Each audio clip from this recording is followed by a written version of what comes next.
नमस्कार मित्रांनो, जर तुम्हाला ई-श्रम कार्ड बनवायचं असेल तर तुम्ही हे घरच्या घरी बनवू शकता। ते पण फक्त 5 मिनिटात तुम्ही घरच्या घरी ई-श्रम कार्ड बनवू शकता।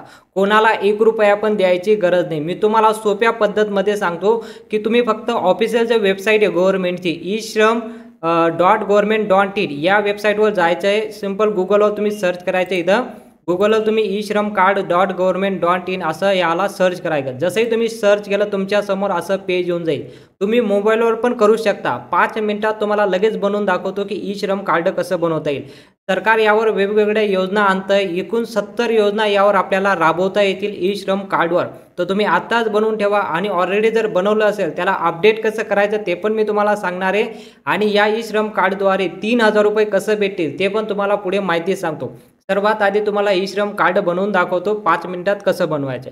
जसे तुम्ही या वेबसाईटवर येणार तुमच्या समोर इथं पहिला जो ऑप्शन असेल सेल्फ रजिस्ट्रेशन। जर तुम्हाला नवीन कार्ड बनवायचं असेल सेल्फ रजिस्ट्रेशनमध्ये तुम्हाला फक्त तुमचा मोबाईल नंबर इथं टाकायचा आहे। कोणता मोबाईल नंबर? जो मोबाईल नंबर तुम्ही आधार कार्डवर लिंक केला असेल तोच नंबर इथं टाकायचा आहे आणि इथं कॅप्चा फिल करून द्यायचा। कॅप्चा फिल करण्यापूर्वी तुम्ही याला एकदा रिफ्रेश करून घ्यायचं आणि जो कॅप्चा आलाय तो इथं टाकायचा आणि खाली जे 2 ऑप्शन येतात दोघांना नो असं करून द्यायचं। बघा दोघं ऑप्शनला नो करायचं आणि सेंड OTPवर क्लिक करायचं। पटापट मी इथं नंबर आणि कॅप्चा फिल करतो आणि पुढची प्रोसेस लगेच सांगतो। अशा पद्धतीने तुम्ही इथं मोबाईल नंबर आणि कॅप्चा फिल करायचा आणि दोन्ही ऑप्शनला इथं नो असं क्लिक करायचं आणि सेंड OTPवर क्लिक करायचा। जसे तुम्ही सेंड OTPवर क्लिक करणार तुमच्या समोर इथं एक OTP येईल तुमच्या मोबाईल नंबरवर जो आधार कार्डवर लिंक केला असेल त्यावर लगेच तुमचा OTP येईल। तो पटापट इथं OTP आपल्याला टाकून द्यायचा आहे। OTP टाकल्यानंतर सबमिट ऑप्शनवर क्लिक करायचं। जसे तुम्ही यावर क्लिक करणार तुमच्या समोर असं पेज येईल।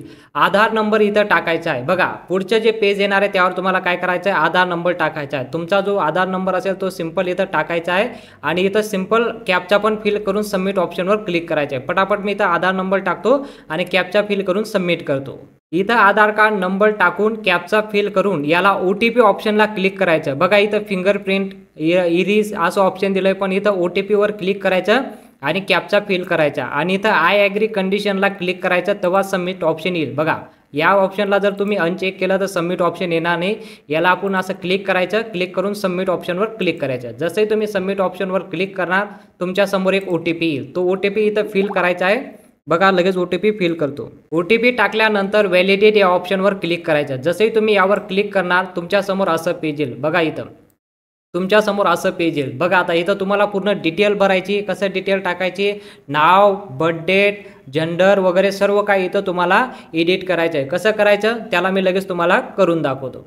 कंटिन्यू टू इंटर ऑदर डिटेलवर क्लिक करायचं। यावर असं एकदा क्लिक करायचं। जसे तुम्ही यावर क्लिक केलं तर तुमचं इथं mobile number email ID married आहे का नाही father name mother's name society वगैरे सर्व काही तुम्हाला इथं फिलअप करायचं आहे। आणि इथं एक नॉमिनीचा एक ऑप्शन दिला आहे। जर तुम्हाला कोणाला वारीस लावायचं असेल तर नॉमिनीच्या ऑप्शनवर क्लिक करायचं।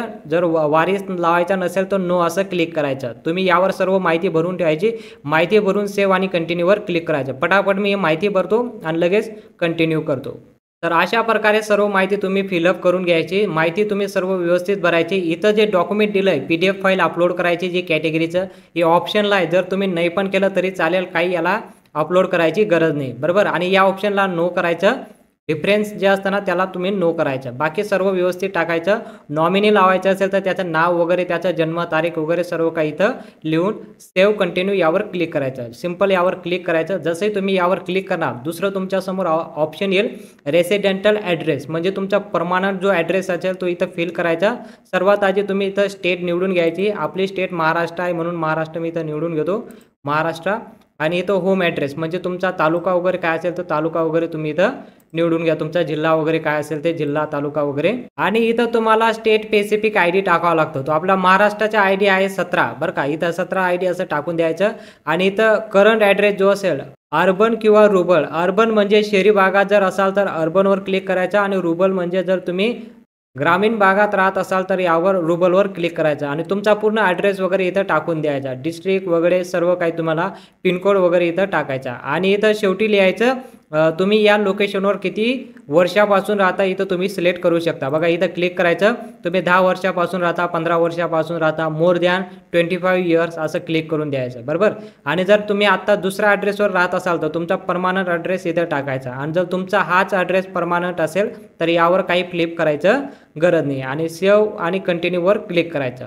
लगेच तुमच्या समोर असं पेज ओपन होईल। एज्युकेशन क्वालिफिकेशन, जर तुम्ही इथं किती तुमचं शिक्षण झालं आहे, किती नाही झालं आहे, हे सर्व इथं तुम्हाला लिहून पाठवायचं आहे। जर तुमचं शिक्षण झालं नसेल, नोट यावर क्लिक करायचं, नोट लाईट रेट या ऑप्शनवर क्लिक करायचं जर तुमचं शिक्षण झालं नसेल, आणि जे शिक्षण झालं असेल जर तुमचं ते इथं सिलेक्ट करून घ्यायचं, आणि इथं सर्टिफिकेट पण अपलोड करायचं, जर असेल तर करायचं, नसेल तर नाही केलं तरी काही हरकत नाही। इथं मंथली इन्कम तुमची किती आहे ते इथं सिलेक्ट करून घ्यायचं।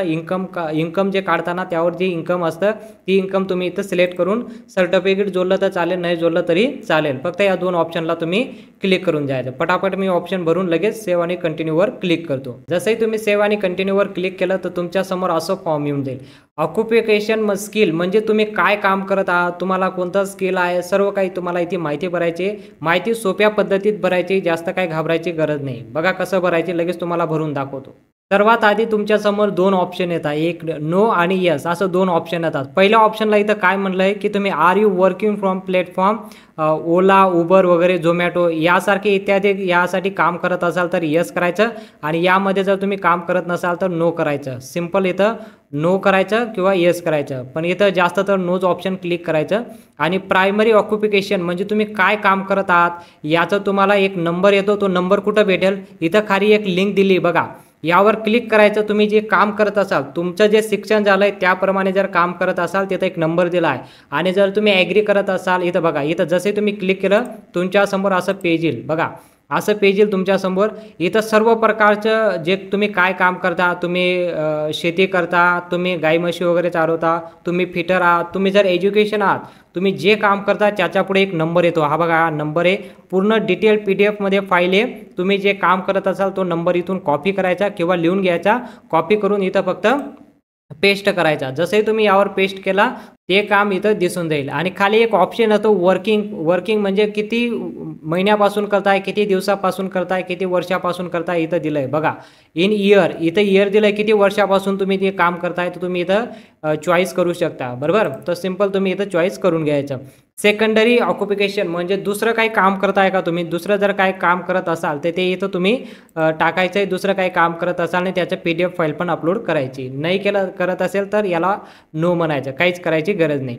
आणि दुसरं इथं बघा, how did you acquire skill, जर तुम्ही हे काम करत असाल तर या कामाचा तुम्हाला एक्सपिरियन्स आहे का, ट्रेनिंग घेतली, हे बघा।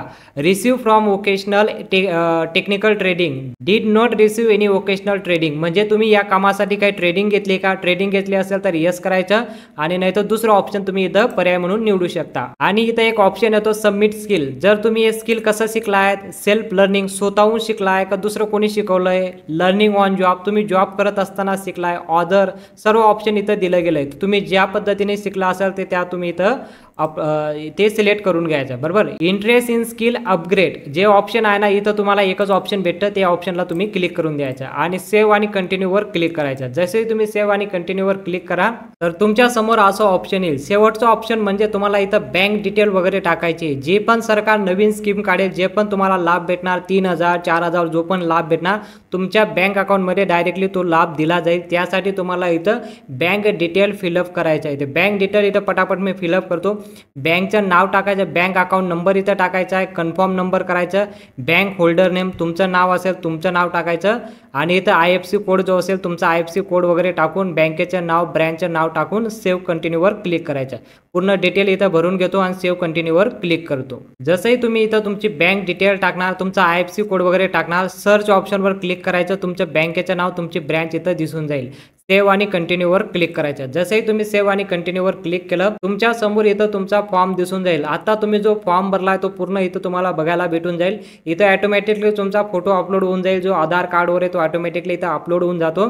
तुम्ही याचा प्रिंट पण काढू शकता, या फॉर्मचं प्रिंट पण काढू शकता, पण आपल्याला ई श्रम कार्ड बनवायचं आहे म्हणून आपल्याला तुम्ही पहिले ही डिटेल वगैरे सर्व व्यवस्थित बघून घ्यायचं। डिटेल वगैरे जर काही चुकलं असेल तर एडिट ऑप्शनवर क्लिक करून घ्यायचं, जर काही चुकलं नसेल तर सबमिट ऑप्शनवर क्लिक करायचं। सबमिट ऑप्शनवर क्लिक करण्या अगोदर तुम्ही इथं आय अंडरस्टँड या ऑप्शनला क्लिक करायचं। सबमिटवर इथं क्लिक करायचं. जसंही तुम्ही सबमिटवर क्लिक करणार तर तुमचं ई श्रम कार्ड इथं बनून जाणार. बघा इथं तुम्ही जसंही तुमचं सबमिट ऑप्शनवर क्लिक करणार तुमच्यासमोर तुमचं ई श्रम कार्ड बघायला भेटून जाईल. इथं मी थोडा हाईट करून ठेवलं आहे कारण की हे प्रायव्हसीसाठी.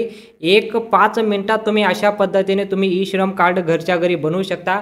आता या कार्डाला तुम्हाला प्रिंट काढायची तर इथं बघा प्रिंट ऑप्शन दिलं आहे. डाउनलोड EVN कार्ड, या डाउनलोड EVN कार्डवर जसंही तुम्ही क्लिक केलं तर तुमचं ई श्रम कार्ड बनून जाईल. तुमचं प्रिंट जर तुमच्याकडे प्रिंटर नसेल तर तुम्ही कोणत्याही प्रिंटरवर जाऊन इथं तुम्हाला फक्त याला डाउनलोड करून घ्यायचं आहे. डाउनलोड करून तुम्ही 1 मिनिटात प्रिंट काढू शकता. अशा पद्धतीने तुम्ही 5 मिनिटात ई श्रम कार्ड घरच्या घरी बनवू शकता. इथं पण तुम्हाला एक 12 अंकी नंबर दिलेला असतो. जसं तुमचा आधार कार्ड नंबर असतो त्याच पद्धतीने याला पण एक 12 अंकी नंबर दिलेला आहे. याला फक्त डाउनलोड करण्यासाठी इथं क्लिक करायचं. जसंही तुम्ही इथं क्लिक करणार तर तुमचा हा जो आयडिया आहे तिथं डाउनलोड होऊन जाईल. डाउनलोड झाल्यानंतर तुम्ही याला सिंपल प्रिंट काढू शकता. जेवढे पण सरकार यावर योजना राबवतील ते सर्व योजनाचा लाभ तुम्हाला भेटायला लागून जाईल. तुमचं कार्ड आता बनून गेलं आहे. ऑनलाईन कार्ड तुमचं आता बनून गेलं आहे. जे पण तुम्हाला पैसे भेटेल तुमच्या अकाउंटला 1 मिनिटात पैसे येऊन जातील. माहिती आवडली असेल तर लगेच चॅनलला सबस्क्राईब करा. असं नवनवीन अपडेट बघण्यासाठी बेल आयकॉनला ऑलला सिलेक्ट करा आणि या व्हिडिओला लाईक करा आणि कमेंट करून सांगा की माहिती आवडली असेल की नाही. भेटूया पुढच्या व्हिडिओमध्ये.